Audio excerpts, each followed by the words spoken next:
Hey, what's up YouTube? It's your main man, AB the Hero, back again with another video. The whole 95, man. We chilling, man, on this quarantine and chill. So I wanted to just hop on here, do some live stream, get out here with the chat, and just have some conversations, you know what I'm saying, and watch some of these old JBA games, you know what I'm saying, take it back. Because I feel like a lot of y'all sleeping on this great opportunity that you have right now with the NBA not playing games. Obviously, you can go watch some classic NBA games. I want to say that they're giving out NBA Live free at the moment. I mean, not NBA. What is it called? NBA Pass or whatever. You can get that in free all at the moment. Or you could go back and watch some of the JBA. And I think that what I realized is a lot of the storylines is missed. And some of y'all might not even catch all of the nuances of things that was happening. So I think we finna get into that for a little bit. Let's go.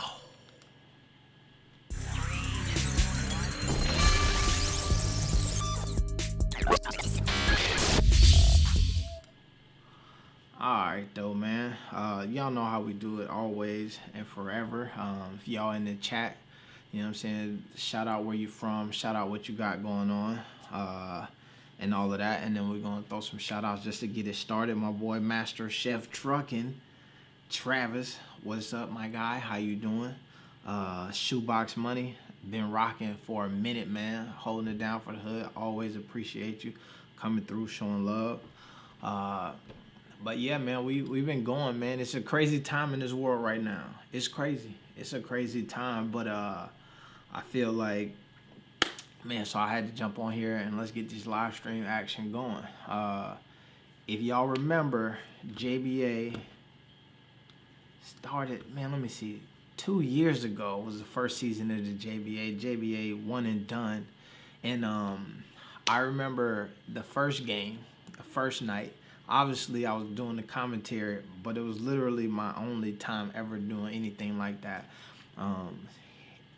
Just period. So I just wanted to kind of play the game through. We'll talk about it, listen to it for a little bit, and then maybe I'll share some of these stories. Y'all got questions or whatever, then we'll get into that as well. But before we get this jumped off, let me see. I will say, I remember, and I think I've told this story before, or at least maybe I shared it on Instagram. If you're not following the kid on Instagram, make sure you go ahead and do that. You know what I'm saying? Because we got a lot of stuff going over here. Let me pull that up for y'all boys, man. We got the Instagram, you feel me? Yesterday I was on here and I was reaching out. Oh, that's so funny. Let me get y'all from the top. Let me get y'all from the top, man. If you got, that's a funny video, man. You got to check out on Instagram, no. But nah, man. So I had some of these stories going in which I was asking the questions of, you know, who y'all want to see, you know what I'm saying, show up on the channel, or who you want to see, hear some stories from. And these are some of the players that kind of reached back out. Sam Gossi, what's good? Zivy Beats, what's good? It's your main man, AB. And so I reached out to a lot of these players, man. And some of them want to get out here and share their story or whatever. And I'm going to bring some of them through on the channel. And I think what I'll do is I'll probably set it up where we could live stream maybe some of these games, maybe pick some of their best games, and then just kind of reach out to them and just get their takes and opinions on that as we, you know what I'm saying, do that. But so we'll see. But I feel like it's a lot of these guys, man, who said they was down for kind of sharing their story on here. Shout out to my man 10K Wallace. If y'all not watching the Big Ballers podcast or listening to it, man, get on that. It's on all platforms, I believe. But all right, let's go. But Switcher Studio. Nah, man, I'm using OBS at the moment. OBS. But all right, so we got the game here. Finna hit the play button on it. Before this first game, I want to say there's a lot of anxiety from me and the dude Brandon. For me personally, because in order for me to be able to travel with them, I had to make some sacrifices in order to be able to get out there and get on the road. So it would have sucked if we would have did the first game and they would have been like, hey, it's not working out, we done. Because then I would have had to go back and try to put together a lot of things that I had either postponed or had to cut all the way off in order for me to make that trip. So we were hella nervous, but we had been doing these live streams together in which we would kind of like try to find a vibe and some rhythm and figure out how it would go and get some chemistry. And I think the biggest like help that I got was, you know what I'm saying, from the infamous Alan Foster. And I was asking him like, yo, what do y'all want it to be like? You know what I'm saying? How do you want it to go? And he was like, yo, honestly, just do whatever you want. He's like, if it's going to be whack, it's going to be whack because you made it whack. And if it's going to be dope, it's going to be dope because you made it dope. So then, so I kind of was like, all right, there we go. So we just going to do our own thing. So we came up with a little cadence and then we started rocking out, man. But let's get it in.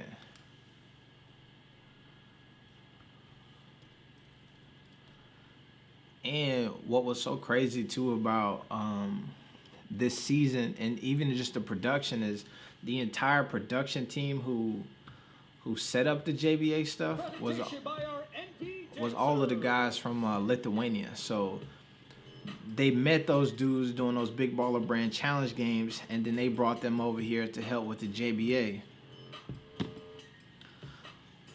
So that was kind of dope, you know what I mean? To show you their ability to network and do all of that stuff. So all of these little clips like this that you see, they shot all of that stuff like before the game started. I'm talking about they came through with all of the cameras, the GoPros, drones, everything. Shoebox Money, hello world. And you know what's so funny, man, is that I was trying to come up with the different catchphrases. I'm Alan Bell, a.k.a. AB the Hero, and we're in Ontario, California at the first ever JBA, Junior Basketball Association game. This is the big deal, folks. Yeah. Tonight we have... Oh, Lord. Hey, I want to say that. I realize we look ridiculous. I want to introduce my co-host here. His name is Brandon Williams, a.k.a. Talking Refresh. And folks, right now, this is on the cusp of something great. The environment in here, the atmosphere. I would tell you that I've actually never watched any of these things. Like, I think I get so nervous just watching myself that I don't like to do it and see things that are wrong and maybe feel some type of way about it. So I've actually never watched any of these JBA games. Well, let me say that. I've never watched, the original season, definitely never watched any of those. I think that I went back to, and I maybe watched some of the USA games just because in the USA thing, all of the dudes and the players, they would just be watching them games as they were right after it was over. So I used to just hear it so much and I was like, oh, Lord. And I think by that time we had gotten so much better that like I was okay listening to it, but like I've never watched this first game ever, and I know that I look ridiculous as hell, especially with this suit jacket on and then the button-up shirt underneath with it open like that. That looks crazy. Brandon looks ridiculous with that blazer on and that t-shirt and whatever strap he got coming across his chest. So a lot of folks in the comments was roasting us about that, and now as I look at it now, I can see why. You going on Skip and Shannon show? Hey, I'm gonna tell you, I would go on Skip and Shannon show and I shut it down. Skip, Shannon, all that grandma talk, man, I'd be on their neck. Let's hear it though. Let's hear it. Houston, New York City, Philadelphia. It was amazing.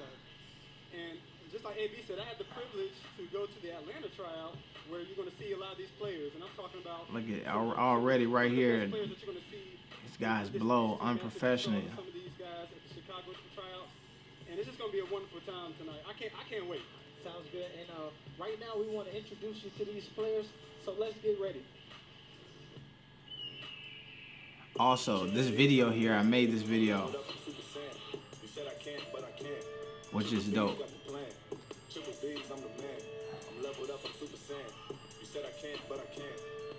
I don't know, hey, I had to show him boss. Let me stop that, man, for they done. Let me hit that. They be done hit your boy with a damn copyright claim for the Lonzo clip. But nah, man, it was lit. It was lit, man.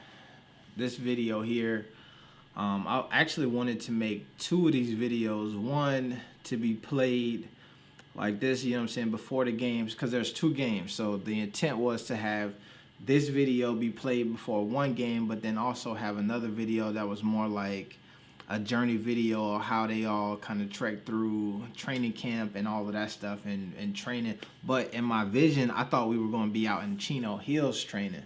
So I had the vision of them running the hills, doing all this wild stuff, working out at the LeVar house and all of that. But we ended up not doing that. We were out in like Orange County, so I didn't have like 2 different places to like get videos from, you know what I'm saying? So we ended up just with this one, and ended up coming out pretty good, man. I feel like a lot of the folks, if you look at the live stream right here, the quality in which that they wanted to do things was like enormous, you know what I'm saying? They wanted shit to be pro. So a lot of the content that I made for them on the videos side, you know what I'm saying, I was happy that they appreciated it. Somebody said, where they get these commentators from? The streets. Laugh out loud. It's a fact though. I feel like we were like literally, I never, no commentary experience ever, and we jumped straight out and it wasn't even like they had some training or anything for that, man. We went in straight into the fire and it got lit. It was lit though. Let me see, man. Where y'all tuning in from, man? It's a few of y'all on the stream right now. Where y'all live at? How y'all been doing, holding up in this quarantine and chill?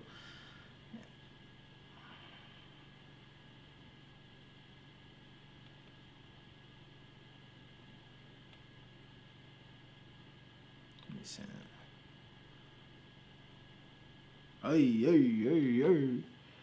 Hey, I don't know who that is. Look at that, it's lit, man. Hey.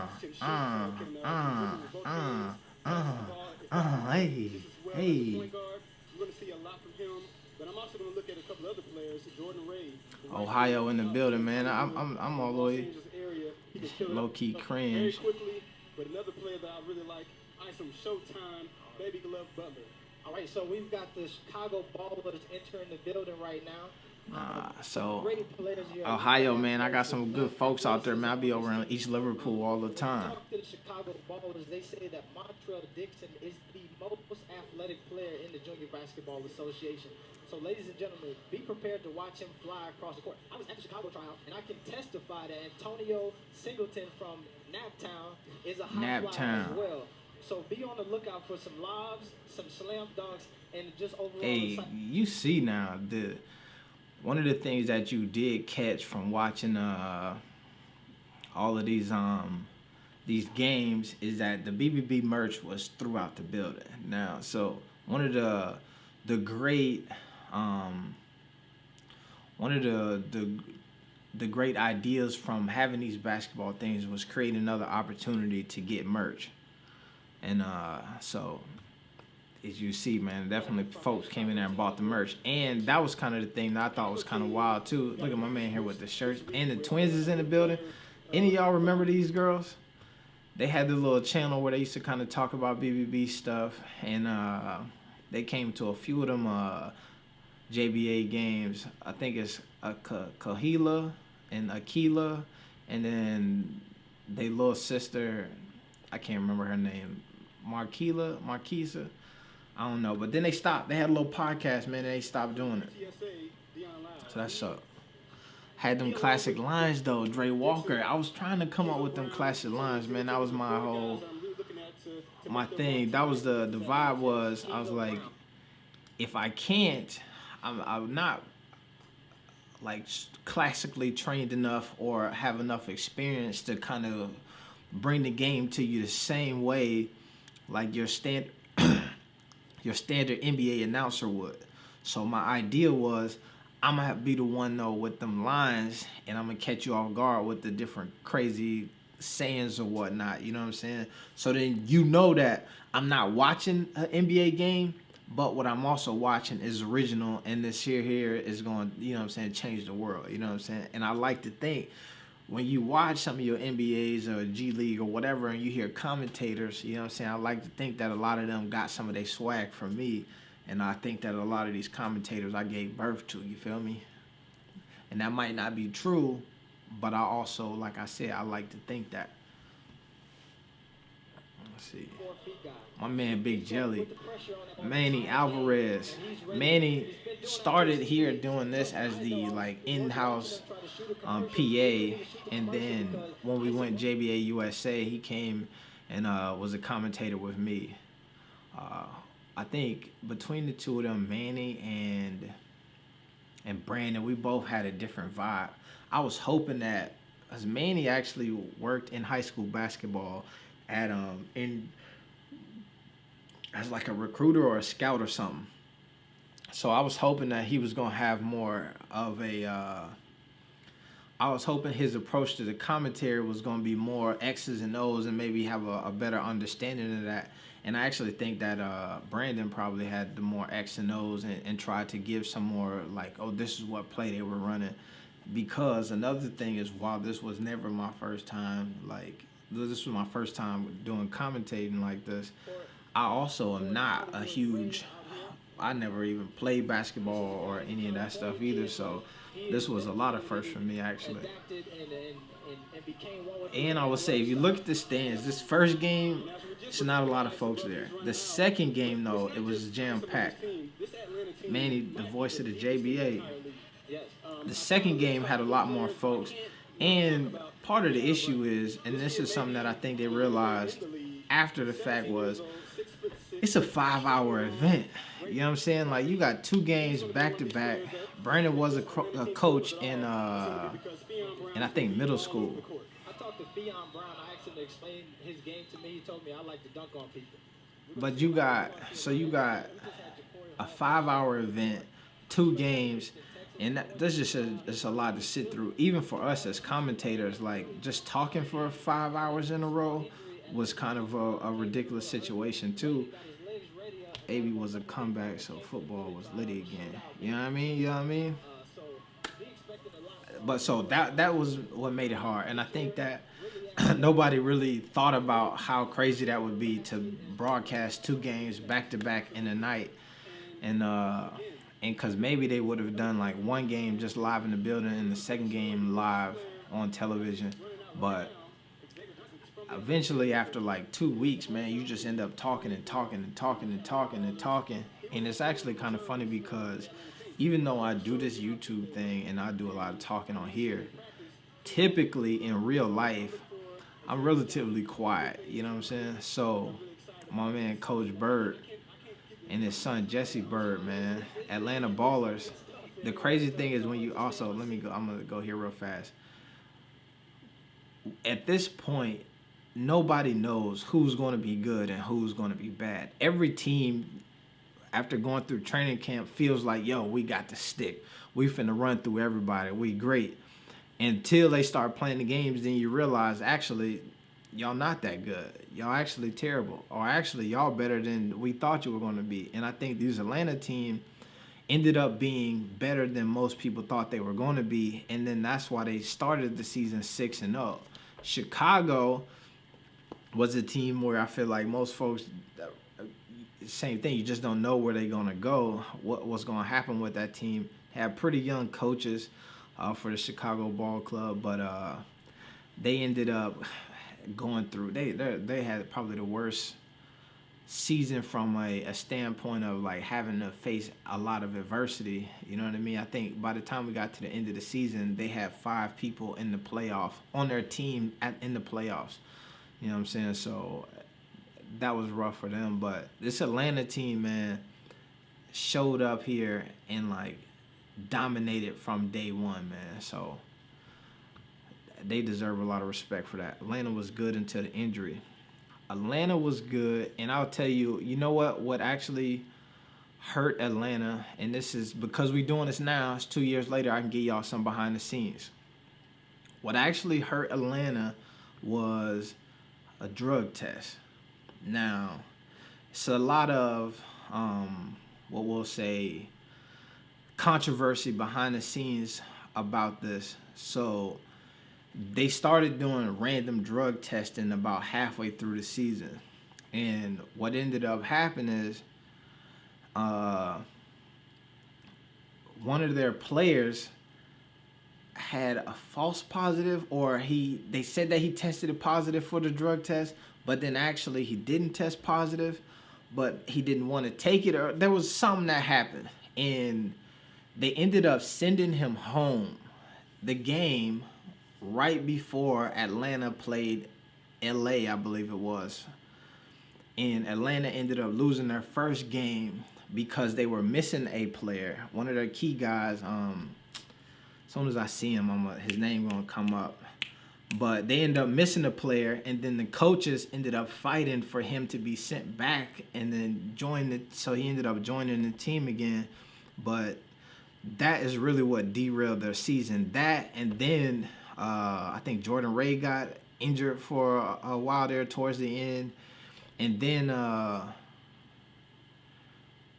like everybody was so kind of concerned with the USA tour that some folks didn't know if they should play with an injury because they didn't want to get too hurt to make it to the next level. I mean, to make it to that USA tour. All right, man. There he is, my man right here rubbing his eye. That's the kid who I'm talking about. They tried to say he failed the drug test, but he actually had not failed it. And then so they sent him home, and then he ended up coming back, and they lost that game. And then also what happened to them was, because they had like the best team, everybody else was switching players out and getting new players and upgrading their roster. If you look at this first game here, even this Atlanta team has, you know what I'm saying, Chicago's squad lost some players and picked some players up throughout the season, but Atlanta wasn't allowed to do that because they had like the best team. And like, if it's broke, don't, you know what I mean? If it ain't broke, don't fix it. Man. My man J. Ray. J. Ray was a baller from day one. In camp, you could tell that he was gonna come out and shut stuff down. My boy Lionel Watson, Bam Bam, was a baller. One of the also interesting things about this Chicago team is that during the tryouts, only a few of these guys were there at the tryouts. You know what I'm saying? They picked up 2 guys from the Chicago tryout. It was, let's say, I talked about it there. It was your boy Keezo Brown. And then it was the other guy, my boy Antonio. Dang, why? Antonio Singleton. And then so a lot of these other guys from Chicago, their coach Denard Robinson, he ended up filling in and picking some of those players up just kind of directly. So that's how you ended up with Deion Lyle on the squad, like Bam Bam. He got his own little business where he does mixtapes. And so it's called Fire Mixtapes. So he was able to find some really talented players because he had been doing mixtapes to guys and was like, yo, I seen your highlights. I know you can hoop. You should join the squad. Well, let's see. Atlanta was good until the injury. Houston was nice. Houston was definitely nice. Houston was interesting because Curtis Hollis actually tried out in Dallas, but his trainer, Ashton, the trainer, was the coach for Houston, so he asked could he switch and then actually play for the Houston team. So Dallas could have actually been crazy good if Curtis would have stayed with that squad. If you think you'd have had Curtis Hollis, Nate Morris, Neon Weck, all of them for that Dallas team, they probably would have ran the table from the jump. Big Jelly, Corey Boyd. Big Jelly was dang, man, I feel like there's so many players who played in this league and just guys. I don't even call them players, just young men who played in this, who I was hoping that like would actually get the boost to kind of get their talents and abilities out there and get to the next level. I feel like a lot of them had that early success and like it felt great in the moment. But I believe that if you talk to a lot of these guys now, 2 years later, it's kind of like a gift and a curse situation. Oh man, sorry. So that's my man, Coach Denard, Big Jelly. Hey, and the uniforms is kind of lit too, man. Jordan Myers from Houston as well. So same thing. Jordan Myers was a guy who I believe is a Dallas dude who also wanted to play for that Houston team. So if you, like I'm saying, you think you got Neon Weck, Jordan Myers, Curtis Hollis, Nate Morris, it's a wrap in Dallas. It's a wrap. But they ended up not going with that. Jordan Myers, man, towards the end, I think he started off slow, but towards the end of the season, he ended up being like probably one of my favorite players. He kind of hit a stride in which the mid-range jumper just was falling for him like it was going out of style. I will say, is that ABD Hero on the mic? That's me, your boy Clifton Hoffman. Now, back to the stream here. When you look through the comments now, originally there was a lot of like, yo, these commentators, but you see we start hitting our stride and like you see the y'all commentators as whack comments start to slow down a little bit. I also want to point out to y'all, like, let's say we've been on the mic right now for 20 minutes and the game hasn't even started yet. You know what I'm saying? Like, typically that doesn't happen in a normal like basketball setting, especially for a league that hasn't even played any other games. So we can't even talk to you at this point about the game that happened before or anything that happened in the past or anything. Everything that we telling you is new information, and we like literally are making it up as we go. You know what I'm saying? So this whole commentary thing was much harder than I feel like a lot of people would necessarily give it credit for. My boy Free Rieger, Harrison Rieger, he ended up being a dog, making it to that USA squad. The show is about to begin. Seattle was lit as well. It's a great team. My man Jarrell Springer, Cap Uzon, one of them point guards of the JBA. Who else? Jermichael Morgan, dog for that squad. And here you go, folks. The first ever tip-off The first tip-off of the JBA guys. of the JBA. Now here we'll see these hops that we've been speaking on about from Montreal Dixon, Fionn Brown, another young talented dude It's underway. who joined the league, had an opportunity to go play for like Denver and some other schools and decided to go do that. And now is still trying to figure out a way to get on the court somewhere, which is sad. I think it's tough for him too because I believe he left the team early. Oh, spin move. Okay. My boy Harrison Rieger trying to get the first basket, though. Ooh. Jordan Ray, free ball for the first ever points of the junior. That's how you know Jordan Ray was a hooper, man. It's like, all right, it's like, this is what I'm saying, is when you look at this stuff here, and if you think about it, how you thought about things in that moment, right? When this was going down, we probably had no idea. You know what I'm saying? I had no idea Jordan Ray knocking down that first shot was going to mean Jordan Ray is who he was. You know what I'm saying? And now you think about Jordan Ray and all the stuff that he did all the way through the JBA USA tour, and you see the clutch gene that he got just from coming out the gate, knocking down that first shot. You realize that the man was a hooper from day one. Big Jelly drawing contact there. But no, what I was saying is Fionn Brown. Jordan Ray at the top again. Another three-pointer from Jordan Ray. Okay, Jordan Ray coming out the gate. Big Kizo. Interesting thing about Kizo Brown is obviously the dude is a hooper's hooper. You know what I'm saying? Ended up being like one of the best players in the JBA. Big Harrison Rieger from the outside with a 3-ball. And that's what we talked about as well. Harrison is an all-around player, defensive stopper, but also can hurt you on the. But so, then the crazy thing with Kizo was like in the tryout, he did not have the best tryout ever. Like, part of the reason why he ended up making it from the tryout was because he had a bit of notoriety coming into the whole thing. And I remember they were calling him like Mr. YouTube at the tryout. And just because he, at one point, he was like one of the best point guards in the country. So just that is what actually helped him get to like making it to the court. And then so it's even doper that like he was able to hit his stride. And I think he had some of his best games actually playing in Chicago, where the stands was packed and everybody was showing up and showing out for that man in a way that was just like memorable, man. This was a time, man, that would go down in history, man, and a lot of people will try to forget it, act like it didn't happen, man, but this shit was for me and a lot of folks, man, it was an amazing time. 5-5, hooping.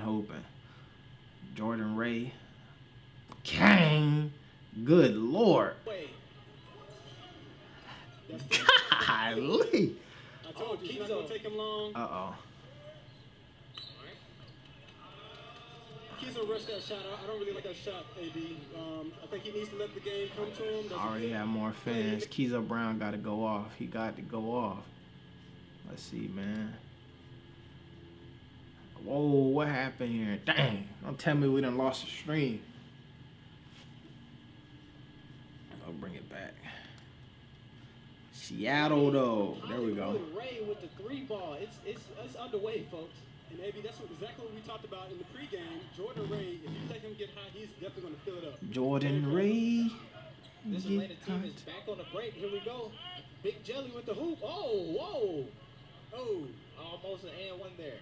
That's the type of stuff we were talking about. That's the type of stuff. The versatility, you see how big this guy is. Dion Lau. The two-step, Euro step. Tone Singleton II. He actually from what happened to the Dallas kid Solomon. Honestly, I'm not sure, man. Just went back to the crib, I believe. Or you mean in what regard? What happened to him? One thing I want y'all to keep your eye on is Coach Eddie Denard here roaming the sideline. Eddie Denard, I call him Denard Robinson. From the sideline is going to be electrifying. I'm thinking of We've got Harrison Rieger with a 3 from the corner. Dre Denard. I'm thinking of the running back for the Jaguars quarterback from Michigan. That's what I was thinking. What happened to what do you mean? Big Jelly. What happened to Solomon? Big Jelly's gonna get some folks in foul trouble this evening with his athleticism and his size. Well, look at the size. There's an obvious mismatch with him being 6'9", 280 pounds. Chicago's biggest person is going to be Montreal Dixon. That's just a heavy load for anybody in the league, but definitely for Montreal. Big Jelly. Did you hear that? 6'9", 280, man. That boy, that's how big Zion is. And then so imagine the fact that Zion got damn near a 50-inch vertical is even crazier. These kids look good, man. I appreciate, man, when some of these dudes in the comment section over here show some love, man. That was deserve it. It's the time. So also, man, if you look at one of the things that also made it hard for us is there's the scoreboard here. The timer's gone. You know what I'm saying? There was no like live stats that we had.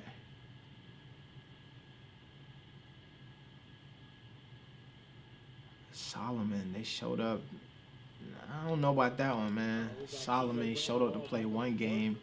They denied his entry and didn't acknowledge him as a player.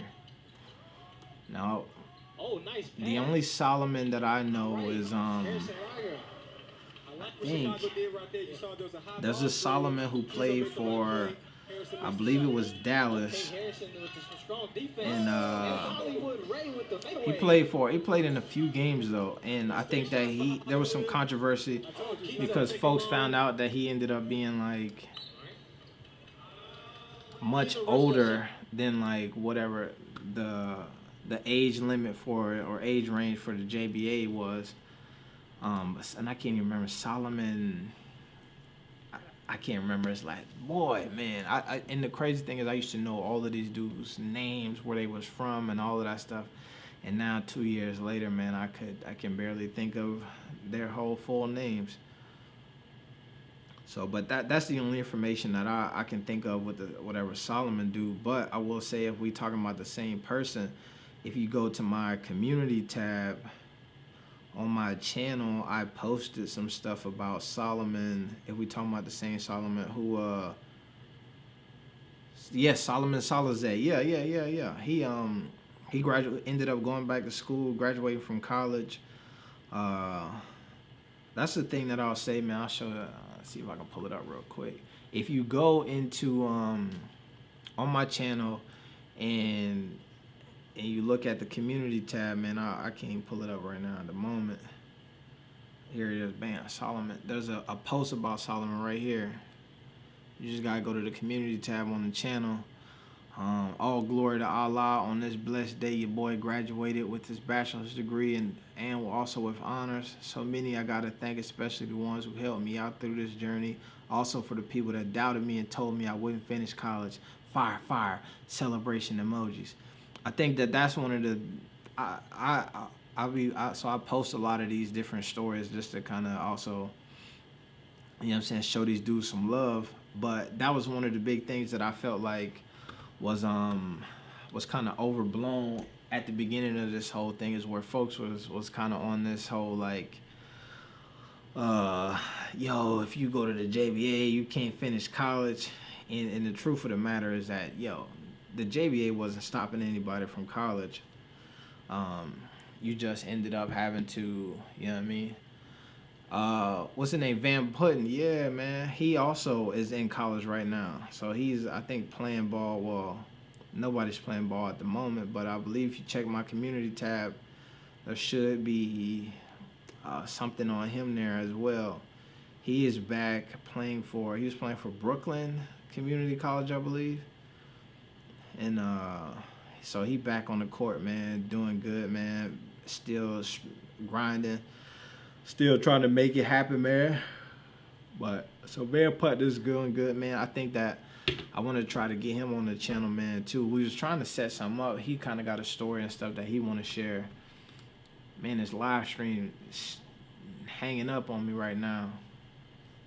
But so, nah, man, there's a few guys out there, man, who, like I said, Chirac Savage is going to be upset after this one. Atlanta already got the music. Now basketball, too. There's a few guys on this thing, man, who I know definitely went into it with great aspirations and huge hopes and didn't pan out for everybody, which sucks, man. But maybe one day. Been in touch with Sticks. I follow Sticks on the social medias, so every now and again I get in contact with him.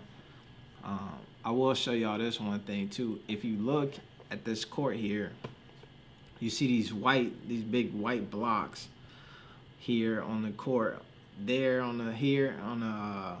both sides and on the baseline, and that was a point of kind of contention because I think that the court is sponsored by Gatorade or some other different businesses, and this court here also is where the Clippers G League team plays. So they were concerned about like letting us play there, streaming this game, and then also having this branding on the court that wasn't for us, you know what I mean? So in order for us to be able to play, we had to get something to like cover that stuff up, but we could either have paid them to do it and it would have been an exorbitant amount, or we could have brought our own stuff in, but because the court is so like it's like a pristine fancy court or some kind of super nice basketball court, they kind of were like, before you put anything down, we need to check it out. So like they were like, if you bring the wrong stuff in here and you try to put it down, we're not going to let you play, you know what I mean, until you get the right stuff. So they were trying to get the stuff verified like weeks in advance. But the same thing, all of the different decals that you see on the court, they all came from Lithuania as well. So in order to get that, they had to get that stuff shipped over from Lithuania, and then it ended up being a whole thing too. So the day before the game, they were putting these different decals down, and it was kind of like one of those things like, if this is not the right stuff, then this first game is not going to happen. But as you see, all of the decals are down there and ended up being the right stuff and the perfect stuff. And so you got the Los Angeles Ballers decal, you got the other thing there.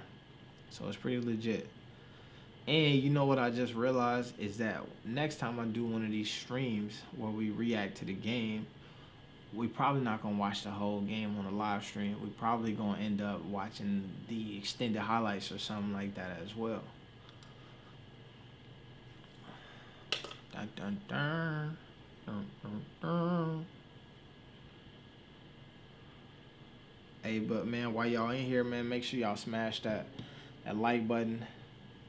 It's your main man, AB. I got another video, man, that I shot just recently, doing some commentary on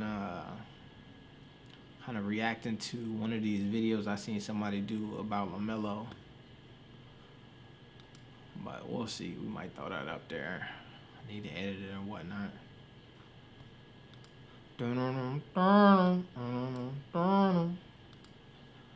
Also, man, let me know if any of y'all been watching that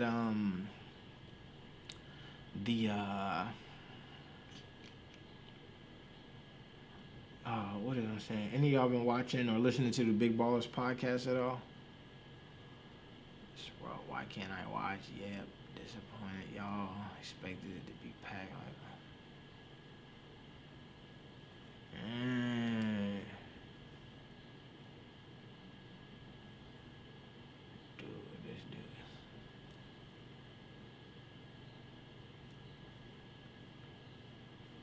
Da-da-da-da-da.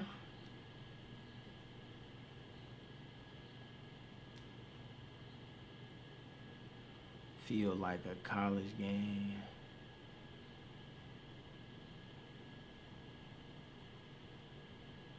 Midnight Bartha. Oh, shoot, man. Yep. All right, let me hit this here. I'm telling you, this is gonna be hard to handle for anybody in this league. That type of versatility, you just can't teach that. You can't teach it. Puts a lot of people in foul trouble this evening. Absolutely. Now, what I'm looking for, I'm looking to see what type of adjustment that Coach Denard is going to make, because he's going to have to do something with Big Jelly. He's going to either have to double and try to force it outside, but that's the one thing that Atlanta has. They have the ability to fill it up. We got Dion Lau with a three-point bucket. Dion Lau, three-point assassin. Pushes it. Oh, to the basket. Nice left-handed finish. Kizo slowing it down a little bit. But Ison Butler is in the game. We spoke about his defense. That's Baby Glove. He's going to guard you 94 feet.